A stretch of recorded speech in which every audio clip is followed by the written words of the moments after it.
The men who made Florence the richest city in Europe, the bankers and wool merchants, the pious realists, lived in grim defensive houses strong enough to withstand party feuds and popular riots. They don't in any way foreshadow the extraordinary episode in the history of civilization known as the Renaissance. There seems to be no reason why suddenly out of the dark streets and forbidding stone facades there arose a building as light and delicate as the Pazzi Chapel. By its rhythms and proportions and its open, welcoming character, it totally contradicts the dark Gothic style that preceded it and to some extent still surrounds it.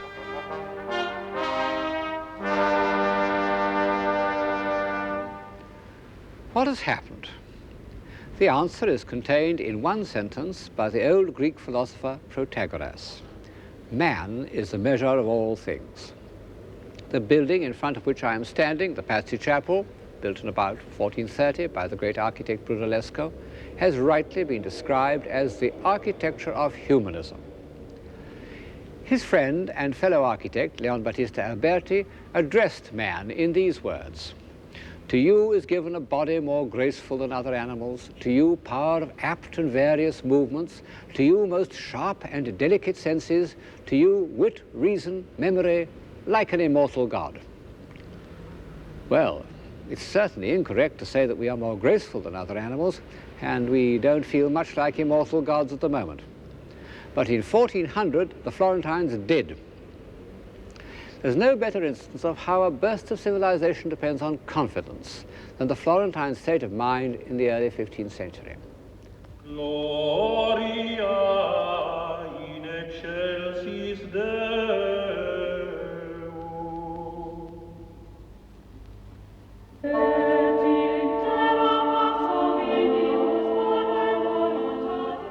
Where did it come from, this light economical style, which is unlike anything before or since? I think that it really was the invention of an individual, of Brunellesco. But of course, an architectural style can't take root unless it satisfies some need of the time.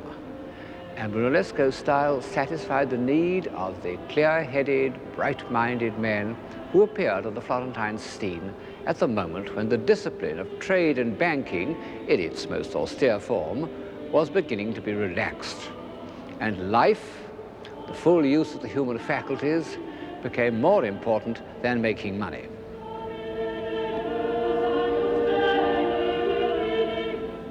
People sometimes feel disappointed the first time they see the famous beginnings of Renaissance architecture, the Pazzi Chapel, the old sacristy of San Lorenzo, because they seem so small. Well, so they are, after the great monuments of Romanesque and Gothic architecture. They don't try to impress us or crush us by size and weight, as all God-directed architecture does. Everything is adjusted to the scale of reasonable human necessity. They're intended to make each individual more conscious of his powers as a complete moral and intellectual being.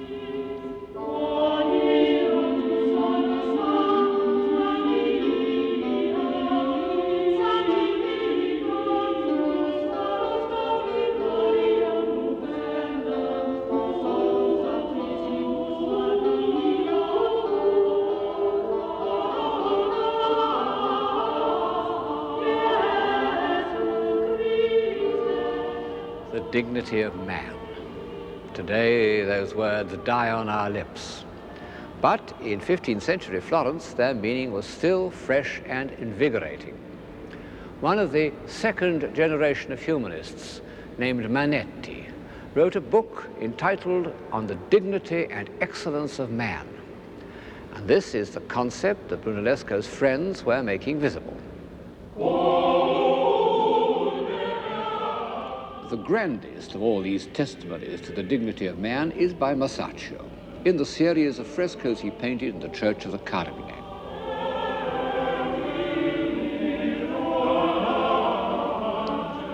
Two of them represent the apostles Peter and Paul performing acts of mercy. As St. Peter moves gravely through the streets, his shadow cures the sick, including this noble old man, more like a bishop than a beggar. And in the balancing fresco, Peter and his disciples give alms to a poor woman who is one of the great sculptural creations in painting. What characters they are, morally and intellectually men of weight, the least frivolous of men, infinitely remote from the gay courtiers of Jean de Berry, who were only 30 years older. They have that air of contained vitality and confidence that one often finds in the founding fathers of a civilization. Those that come first to my mind are the Egyptians of the first 4 dynasties. The most famous group in the series represents the story of the tribute money. And the heads of the apostles seem to reflect the high seriousness of the Florentine Republic. It was directed by a group of the most intelligent individuals who have ever been elected to power by a democratic government. The Florentine chancellors were scholars, believers in the studia humanitatis, in which learning could be used to achieve a happy life, believers in the application of free intelligence to public affairs, believers above all in Florence. The second and greatest of these humanist chancellors, Leonardo Bruni, compared the civic virtues of Republican Florence with those of Republican Rome. Later, he went even further and compared it to Athens in the age of Pericles, which wasn't far wrong. As I've said before, all the great ages of civilization have seen themselves as part of history, both as heirs and as transmitters. And on Bruni's tomb in the church of Santa Croce are inscribed the words, "History is in mourning."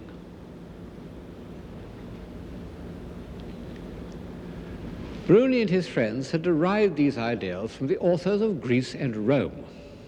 Now, much as one would like to say something new about the Renaissance, the old belief that it was largely based on the study of antique literature remains true.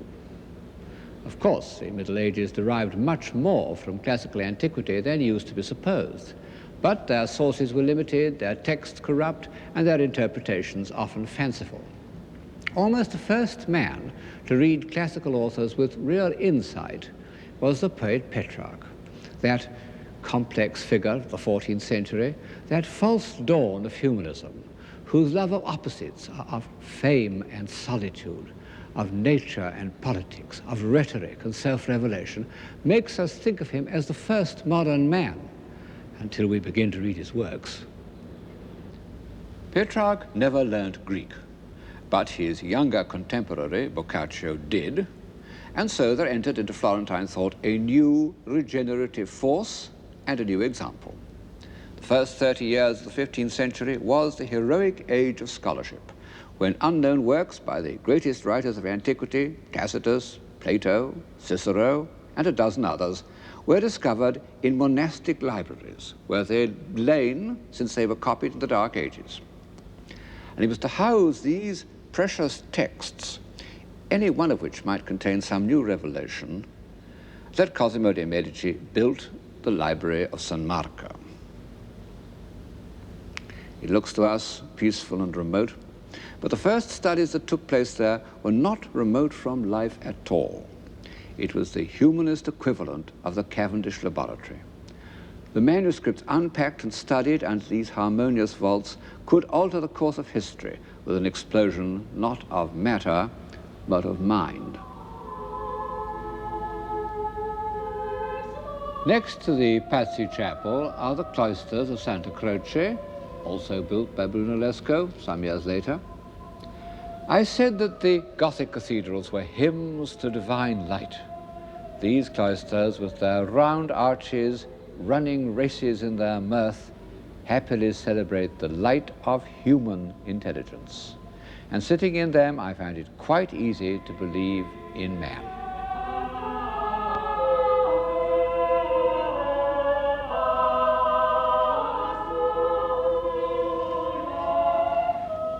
When I first came here nearly 50 years ago, I felt this is my true center.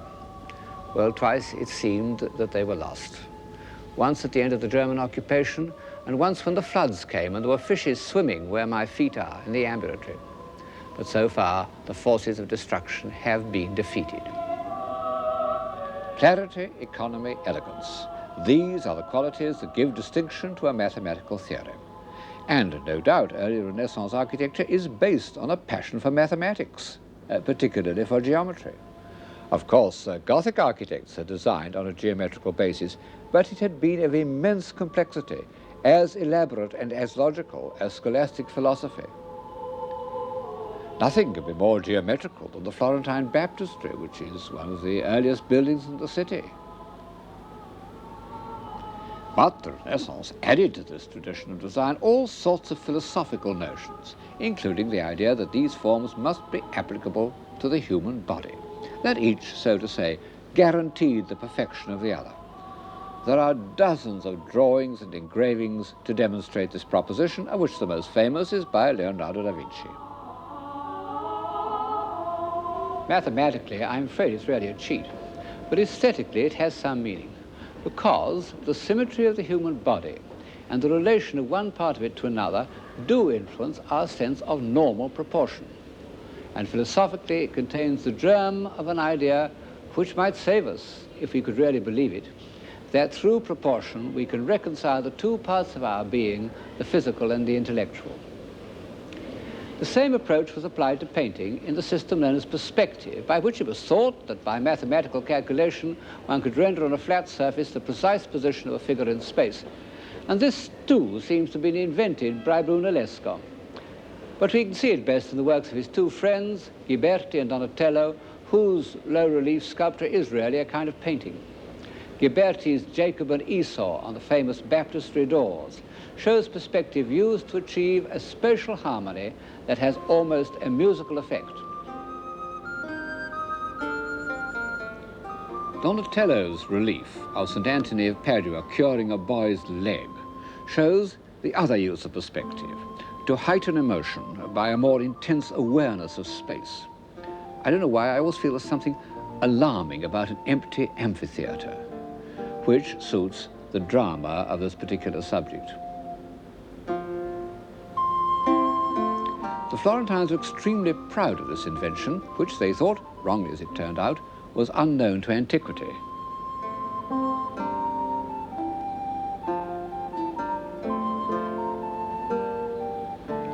But has it anything to do with civilization? Well, when it was first invented, I think it had. The belief that one could represent man in a real setting and calculate his position and arrange figures in a demonstrably harmonious order. This belief expressed, symbolically, a new idea about man's place in the scheme of things and man's control over his own destiny. As an aid to realism, perspective is of no importance. The realistic painters of Flanders got on very well without it. But as a symbol, it means something. And it's as a symbol that it passes into the decorative arts of the early Renaissance. And one finds it as the principal theme of those wooden inlays in panelled rooms or choir stalls, which are a repertoire of Renaissance symbolism. Perspective was concerned with the representation of towns, if only because it was by the paved floor and receding arcade that the system could be shown to advantage. And in the 15th century, painters did a number of pictures of ideal towns, which are both architectural harmonies and the perfect setting for social man. Alberti describes in his great book on building the necessity of a public square, where young men may be diverted from the mischievousness and folly natural to their age. And under handsome porticos, old men may spend the heat of the day and be mutually serviceable to one another. I think that Piero della Francesca, who derived so much from Alberti, may well have had this and similar passages in mind when he painted this, the most harmonious of all ideal cities. The early Florentine Renaissance was an urban culture, bourgeois, properly so called. Men spent their time in the streets and squares and in the shops. A good Florentine, says one of their moralists, sta sempre a bottega, is always in the shop. And these shops were completely public. You can see in this engraving how a craftsman's workshop was open to the street, so that passers-by could see what was being done and rival artists make scathing comments. The Renaissance historian of art, Vasari, when he asked himself why it was in Florence more than elsewhere that men became perfect in the arts, gave as his first answer the spirit of criticism, the air of Florence making minds naturally free and not content with mediocrity. And this harsh, outspoken criticism meant that there was no gap of incomprehension between the intelligent patron and the artist. Our contemporary attitude of pretending to understand works of art in order not to appear Philistines would have seemed absurd to the Florentines. They are a tough lot. Many people since Bruni in 1428 have compared them with the Athenians, but the Florentines were more realistic. Whereas the Athenians loved philosophical argument, the Florentines were chiefly interested in making money and playing appalling practical jokes on stupid men. However, they had a good deal in common with the Greeks. They were curious, they were extremely intelligent, and they had, to a supreme degree, the power of making their thoughts visible. I hesitate to pronounce the much abused word beauty, but I can't think of a substitute. Like the Athenians, the Florentines loved beauty. This is a constant source of surprise to anyone who knows them. But as Walter Pater said of Michelangelo, out of the strong came forth sweetness.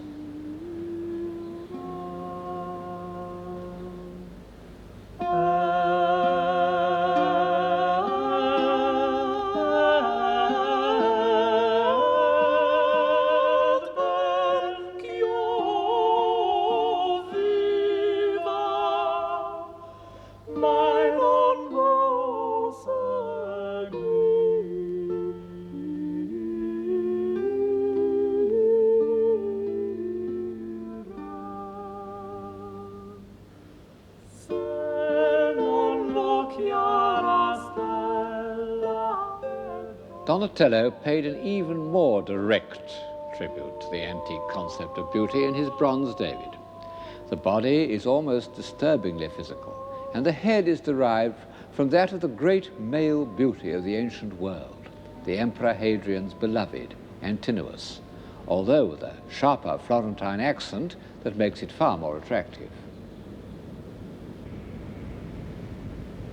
Donatello's David stands in the hall of the Bargello, once a court of justice and a prison, now a museum, but still quite a good place to get the flavor of 15th century Florence, because it not only contains great works of the Florentine imagination, like the David, but also the portraits of famous Florentines. There were a few likenesses of individuals in the 14th century, Dante, Petrarch, Charles V of France, Jean de Berry, but they were exceptional. As a rule, medieval people were presented to the eye as figures that symbolized their status. The painter of the Spanish chapel in Santa Maria Novella, although he included so much lively detail, made his popes, kings, and bishops into stereotypes. Their status would have been recognized all over the Gothic world.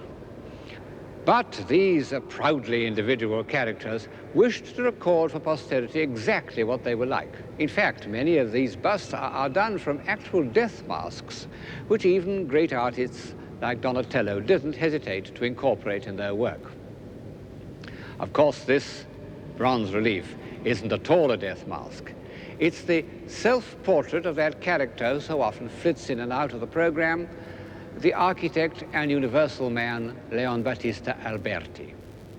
What a face. Proud and alert, like a willful, intelligent racehorse. Among other things, Alberti wrote an autobiography, and as we should expect, he is not inhibited by false modesty. He tells us how the strongest horses trembled under him, how he could throw further and jump higher and work harder than any man. He describes how he conquered every weakness because a man can do all things if he will. It was the motto of the early Renaissance. And it's reflected in the heads of Renaissance heroes as they have come down to us in their memorials, in Donatello's Gattamelata in Padua. Of course, these heads are so much idealized as to be, in our sense, scarcely portraits at all. Realistic portraiture, the use of the accidents of each individual face to reveal inner life, wasn't a Florentine or even an Italian invention. It was invented in Flanders and came to an immediate perfection in the work of Jan van Eyck. No one has looked at the human face with a more dispassionate eye and recorded his findings with a more delicate hand. But in fact, many of his sitters were Italians. Albergati, the cardinal who employed Alberti as secretary, and Arnolfini, a member of the international world of the wool trade, banking, papal diplomacy. And perhaps it was only in such a society that these evolved and subtle characters could have accepted the revelation of their personalities.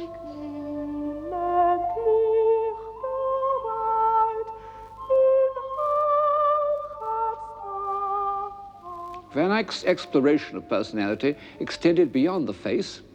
He shows people in their setting and lovingly records the details of Arnolfini's daily life. His wooden patterns for walking in the muddy streets of Bruges, his little dog of nameless breed, his wife's elaborate sleeve, his own fur-lined cloak and convex mirror, and above all, his splendid brass chandelier. And by a miracle that defies the laws of art history, he was able to show them to us enveloped in daylight, as real as if it had been observed by Vermeer of Delft.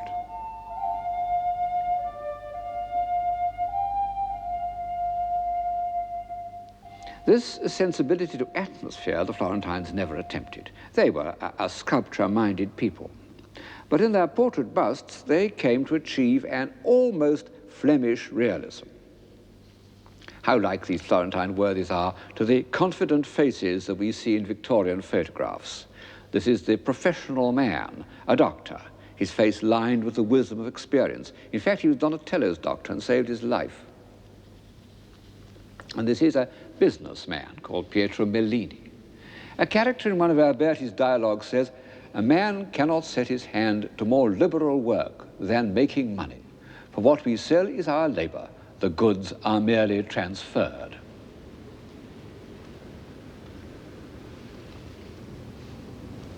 Yes, that was really written in 1434, not in 1850. And contrariwise, if you dressed Mellini in 19th century clothes, he would look perfectly convincing. But this atmosphere of liberal materialism is less than half the story. After the middle of the 15th century, the intellectual life of Florence took a new direction, very different from the robust civic humanism of the 1430s. Florence had ceased to be a republic in anything but name, and for almost 30 years it was virtually ruled by that extraordinary character, Lorenzo de' Medici. His father and grandfather had prepared the way for him by their activities as bankers. He himself was no financier. He lost a great part of the family fortune. But he was a politician of genius who could distinguish between the reality of power and its outward trappings. The frontispiece of his book of poems shows him in the streets of Florence, dressed as a simple citizen, surrounded by girls who are singing his ballads. What a contrast is this modest printed page to the rich manuscripts of the Duke of Berry. In fact, Lorenzo was a good poet and a most admirable patron of other poets, also of scholars and philosophers, but he wasn't much interested in the visual arts, and the paintings by which his period is remembered were commissioned by his cousin Lorenzino. And it was for Lorenzino that Botticelli painted the works in which the Florentine sense of beauty appears in its most evolved and peculiar form, the Spring and the Birth of Venus. In the earlier of them, the Spring, the subject is derived from Ovid, but this classical inspiration is given a new complexity by memories of the Middle Ages. The pagan divinities sway before a background of leaves like a Gothic tapestry. What a marvelous feat of the imagination. As for the heads, They're a discovery of beauty that means much more to us than the full, smooth oval of antiquity. Ecco la primavera che il cor fa rallegrare, tempe da innamorare e star con lieta cera, nove già l'aria e il tempo che pur chiama allegrezza. In questo vago tempo ogni cosa ha vaghezza. L'erbe con grande freschezza e fior coprono i prati, e gli arbori adornati sono in simil maniera. Nove già l'aria e il tempo che pur chiama allegrezza. In questo vago tempo ogni cosa ha vaghezza.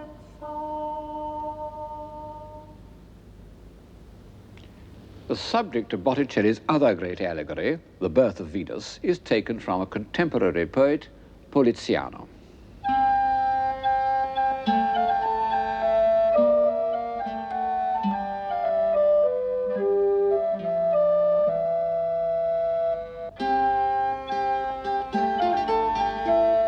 Poliziano was part of a group of subtle Florentines who were inspired by the late Greek philosophers known as Neoplatonists. And it was their hope they might reconcile these pagan philosophers with Christianity. And so Botticelli's Venus, not at all the amorous strumpet of paganism, is pale and withdrawn and dissolves into his image of the Virgin Mary.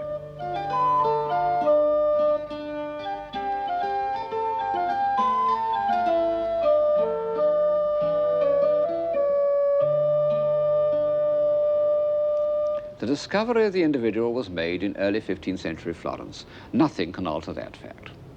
But in the last quarter of the century, the Renaissance owed quite as much to the small courts of northern Italy, Ferrara, Mantua, and above all Urbino, this small and rather remote town on the eastern perimeter of the Apennines. It could be argued that life in the court of Urbino was one of the high watermarks of Western civilization.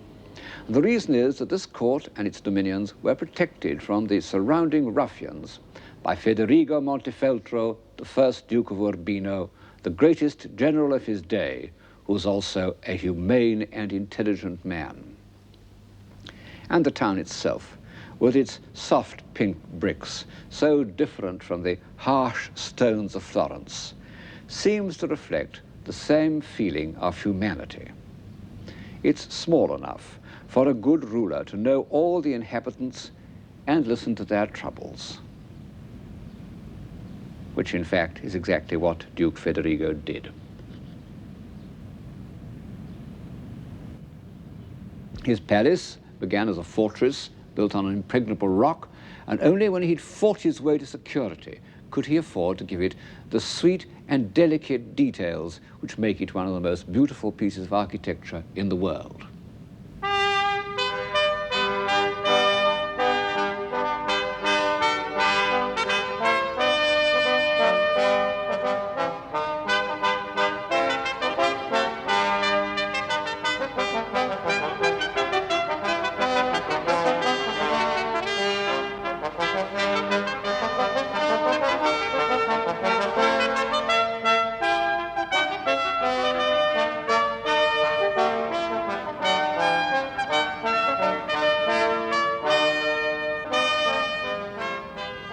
The Palace of Urbino has a style of its own.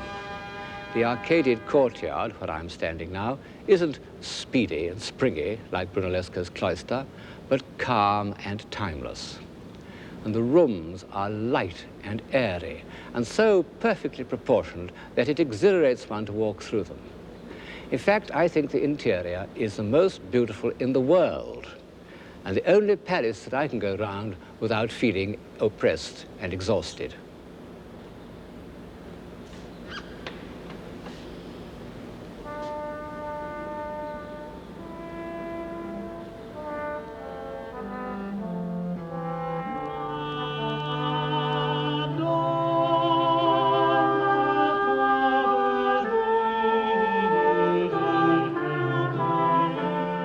Curiously enough, we don't know the name of the architect who was responsible for this masterpiece. A famous fortress builder named Lorana did the substructure, but he left Urbino long before the lived-in part of the palace was begun. But the painter Piero della Francesca was there at exactly the date when it was being decorated, and personally I believe that he was responsible for its style. The architecture in this picture by Piero, which is in Urbino, shows exactly the same kind of delicate detail that one finds round the doors and windows of the palace, and it was painted, 10 years earlier.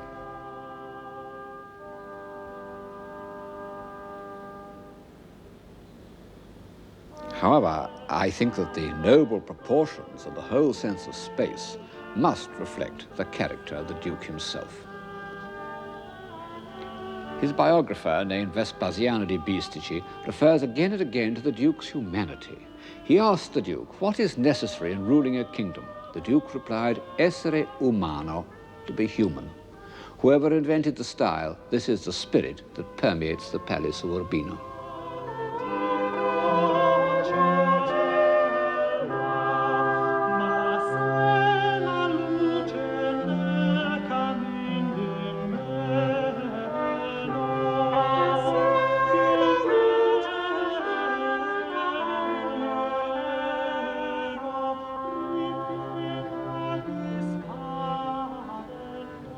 As a part of civilization, the Palace of Urbino extended beyond the 15th century. The great architect of the High Renaissance, Bramante, was a native of Urbino, may even have worked in the palace when it was being completed. The court painter was a silly old creature named Giovanni Santi, the sort of obliging mediocrity who was always welcome in courts, even in the court of Urbino. No doubt the ladies, when they were in need of a design for embroidery, used to say, let's send for dear old Mr. Santi. And when he came, he brought with him his beautiful little son, Raffaello. And so Raphael, one of the civilizing forces of the Western imagination, found his earliest impressions of harmony and proportion and good manners in the court of Urbino. Good manners. That was another product of Urbino. In common with other Italian courts, Ferrara and Mantua, young men went there to finish their education.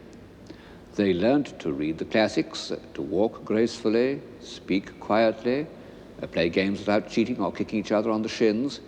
In short, to behave like gentlemen.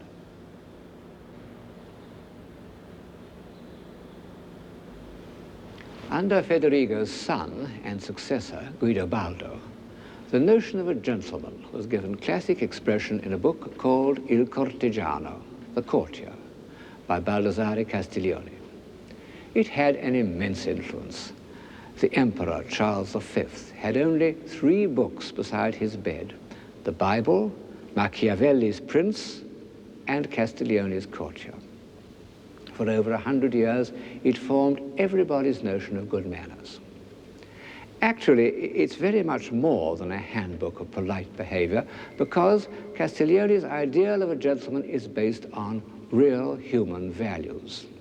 He mustn't hurt people's feelings or make them feel inferior by showing off. He must be easy and natural, just as Castiglione himself appears to be in his portrait by Raphael. And he mustn't be a mere worldling. The Cortigiano ends with a moving discourse on the subject of love. Just as Botticelli's Spring unites the tapestry world of the Middle Ages with pagan mythology, so Castiglione's Courtier unites the medieval concept of chivalry with the ideal love of Plato.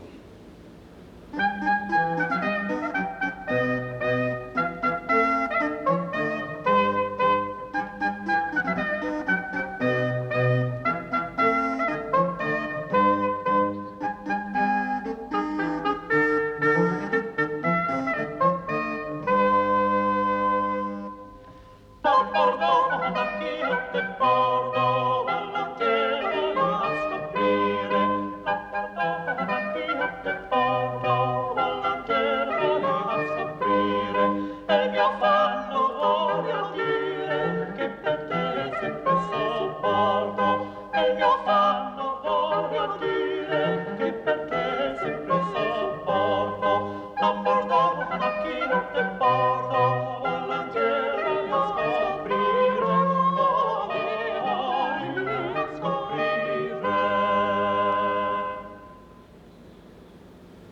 There's no doubt that the court of Urbino, under both Federigo and Guidobaldo, was a high point in the history of civilization.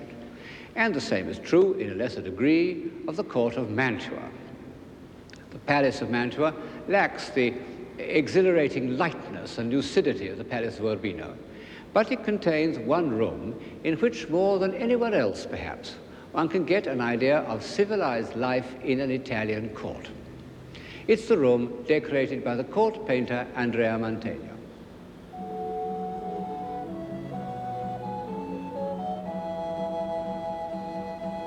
Birds and cherubs and people look down from an imaginary hole in the roof, a new use of perspective.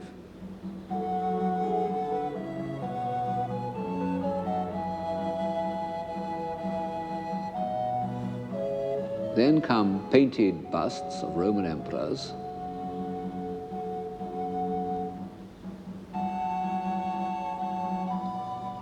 but the scene below isn't at all archaeological. It shows the Gonzaga family as large as life.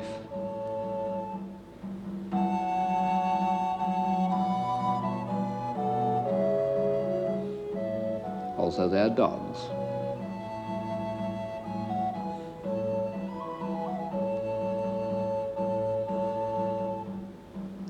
Their courtiers, their old retainers, and one of their celebrated dwarfs.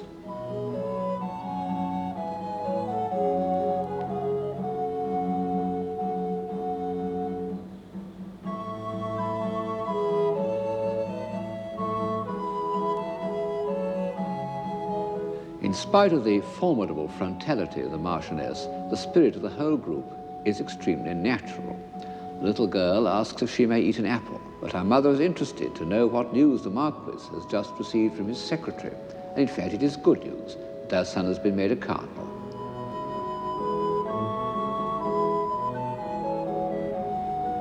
And in another scene, the Marquis goes to greet him, accompanied by his dogs and his younger sons.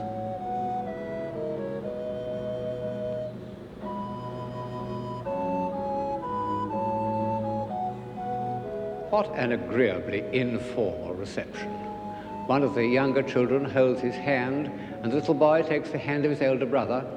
It's still without the odious pomposity that was to grow up in Europe during the next century and reach its zenith at Versailles. I'm bound to say that even Mantegna has not been able to make the newly created cardinal look like a very spiritual type, which reminds one of the obvious fact that this kind of social organization depended entirely on the individual characters of the rulers.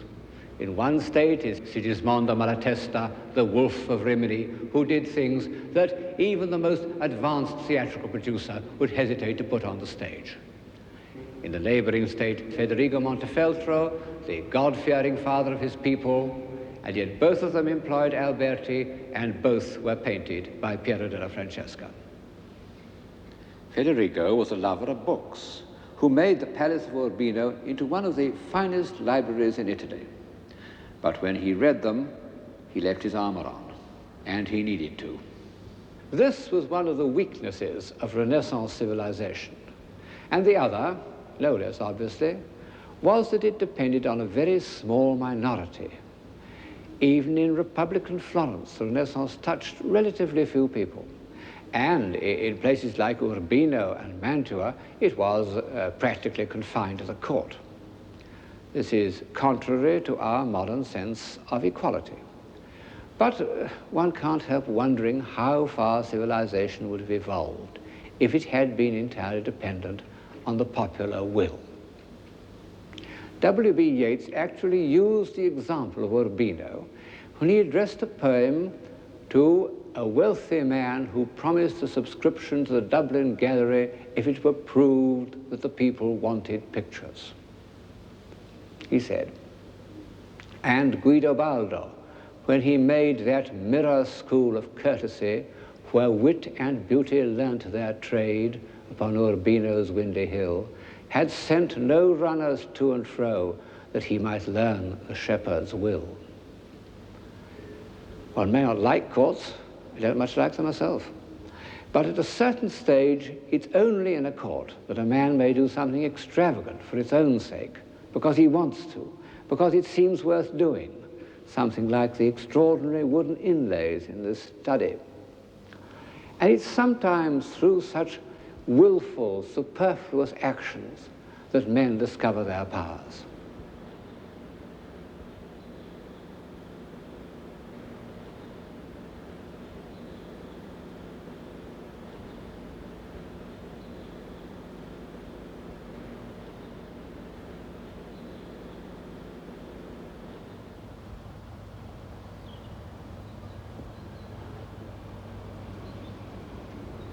All the same, as one walks through these splendidly extravagant rooms, one can't help thinking, what about the people in the fields? All those shepherds who Mr. Yeats rightly supposed that Guidobaldo did not consult on matters of taste and good manners. Could they not have had a kind of civilization of their own? Well, there is such a thing as a civilized countryside. Looking at the Umbrian landscape with its terraces of vines and olives and the dark vertical accents of the cypresses, one has the impression of timeless order. There must have been a time when it was all forest and swamp, shapeless, formless. And to bring order out of chaos is a process of civilization. But of this timeless rustic civilization we have no record beyond the farmhouses themselves, whose noble proportions seem to be the basis of Italian architecture. And when Renaissance artists looked at the countryside, it was not as a place of ploughing and digging, but as a kind of earthly paradise.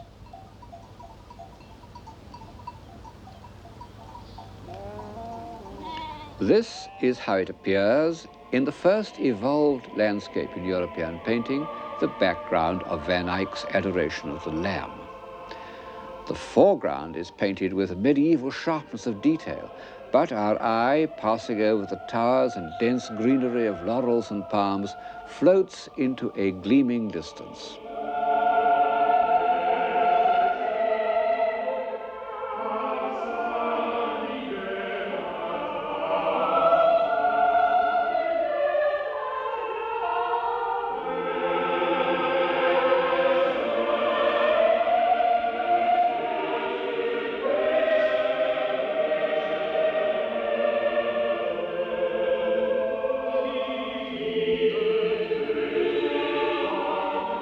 Already, awareness of nature is associated with the desire to escape and the hope of a better life.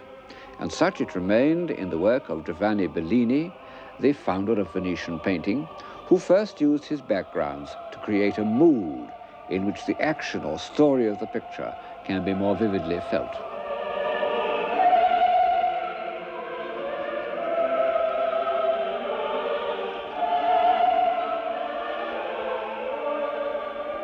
Bellini was a religious painter. His landscapes intensified the traditional subjects of Christianity. His pupil, Giorgione, was to extend the humanization of landscape to contemporary life. And in this picture, he has discovered, or I suppose one should say rediscovered, one of the comforting illusions of civilized man, the myth of Arcadia. Of course, it is only a myth. Country life isn't at all like this. And even on a picnic, ants attack the sandwiches and wasps buzz round the wine glass. But Giorgione has shown us how fundamentally pagan it is. This Arcadia is as much a tribute to antiquity as were the republican virtues of the Florentine humanists, and as much part of the rediscovery of man, but in his sensual rather than his intellectual nature. With Giorgione's picnic, the balance and enjoyment of our human faculties seems to achieve perfection. But in history, all points of supposed perfection have a hint of menace, and Giorgione himself discovers it in that mysterious picture known as the Tempesta.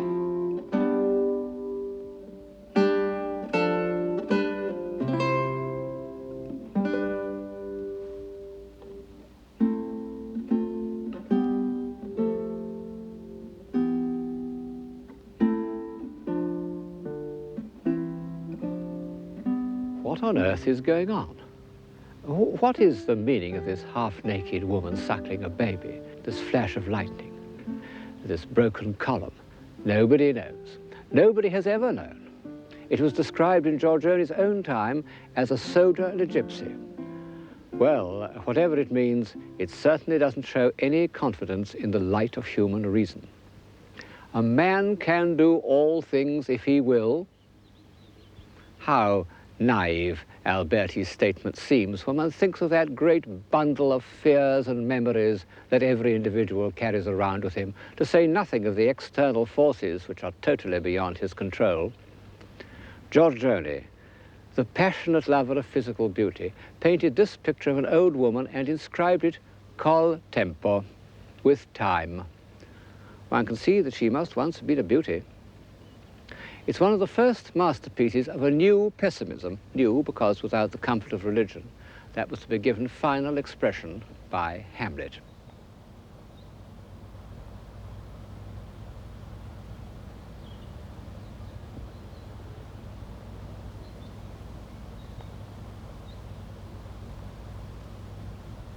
The truth is, I suppose, that the civilization of the early Renaissance was not broadly enough based.